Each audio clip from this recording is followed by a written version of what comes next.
নেতৃত্ব দিয়েছিলাম, এই এলাকায় অনেকের আশা লাগে, আমি কারো ব্যক্তিগতভাবে নাম করছি না, অনেকের আশা লাগে তৃণমূল কংগ্রেস শক্তিশালী। 2018 সালে নিরুপায় হয়ে তৃণমূল কংগ্রেসের নাম লিখিয়েছিল, কোনো উপায় ছিল না। 2018 সালে পঞ্চায়েত নির্বাচনে ইনাইটকে সামনে রেখে প্রত্যেকটা পঞ্চায়েতে তৃণমূল কংগ্রেসের দখল ছিল, তাই তৃণমূল কংগ্রেস এসেছিল। কে এলো কে গেল, তৃণমূল কংগ্রেসের কাছে এটা বড় কথা না। বড় কথা বাংলার বুকে যেভাবে উন্নয়ন হয়েছে, যেভাবে এই নবগ্রাম এলাকায় রাধারঘাট 1, রাধারঘাট 2, 42পাড়া, শাহজাদপুর আমরা পৌরসভার সঙ্গে টক্কর দিয়ে যেভাবে উন্নয়ন করেছি, কোনটা পঞ্চায়েত, কোনটা পঞ্চায়েত সমিতি, কোনটা জেলা পরিষদ। আমি নিজে জেলা পরিষদ থেকে যখন পূর্ত কর্মাধ্যক্ষ ছিলাম, 100 কোটি টাকার উপরে গোটা নবগ্রামে কাজ করেছি। সেই সহযোগিতা কে করেছে? বাংলার মুখ্যমন্ত্রী করেছে। এখনো অনেকগুলো কাজ রানিং আছে।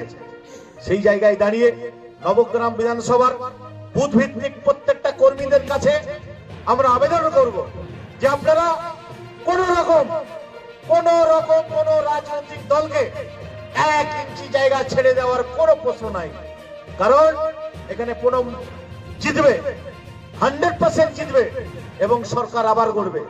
আপনাদেরকে আমরা বিগত দিনের কয়েকটা কথা মনে করিয়ে দিই। 2011 সালে গোটা বাংলায় পরিবর্তন হয়েছিল। মুর্শিদাবাদ থেকে আমরা সেভাবে কোনো সাফল্য দিতে পারিনি। মাত্র একটা সিট সাগরদিঘিতে 2011 সালে খাসের উপরে জোড়া ফুল প্রার্থী সুব্রত সাহা তিনি জয়লাভ করেছিল। 2016 সালে আমরা সেভাবে মুর্শিদাবাদ থেকে দিদির হাতে সেভাবে আমরা নির্বাচিত করতে পারিনি এবং বিধায়ক দিতে পারিনি। 4খানা বিধায়ক মুর্শিদাবাদ থেকে জঙ্গিপুর, সাগরদিঘি, শমশেরগঞ্জ, হরিয়ারপাড়া হয়েছিল। 2018 সালের পর যেভাবে আখরিগঞ্জের ভাঙন, সেই ভাঙন বিরোধী থেকে সিপিএম, কংগ্রেস এবং বিজেপি থেকে একের পর এক পঞ্চায়েত সমিতি, জেলা পরিষদ সমস্ত নির্বাচনে তৃণমূল কংগ্রেসের ঘাসের উপরে জোড়া ফুল দখল নিয়েছিল তৃণমূল কংগ্রেস। যার পরেই যেভাবে উন্নয়ন হয়েছে, এক প্রান্ত থেকে ফারাক্কা, আর এক প্রান্ত জলঙ্গি, বড়ুয়া, রেজিনগর উন্নয়নে সাজিয়ে দিয়েছে। আমাদের কিসের অভাব, কিসের ভয়? আর বেশি দেরি নাই, নির্বাচন কাছে এসেছে।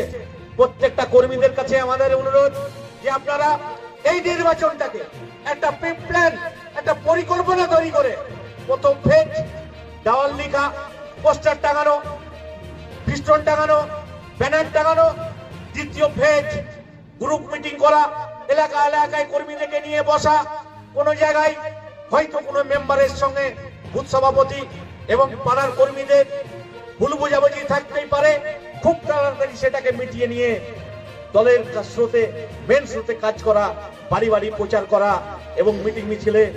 আকাশের ওয়েদার এখন বৈশাখ মাস খুবই খারাপ, এই জায়গায় চৈত মাসের যে কোনো সময় ঝড় বৃষ্টি হবে। ছোট ছোট করে মিটিং করে দলীয় প্রচার করা। মোট কথাই প্রত্যেকটা বুথ থেকে তৃণমূল কংগ্রেসটাকে যদি আমরা উজ্জীবিত করতে চাই, আমাদেরকে একটু কটা দিন সমস্ত কাজকর্ম ভুলে গিয়ে প্রার্থীর সমর্থনে বাড়ি বাড়ি গিয়ে মানুষকে গিয়ে প্রচার করতে হবে।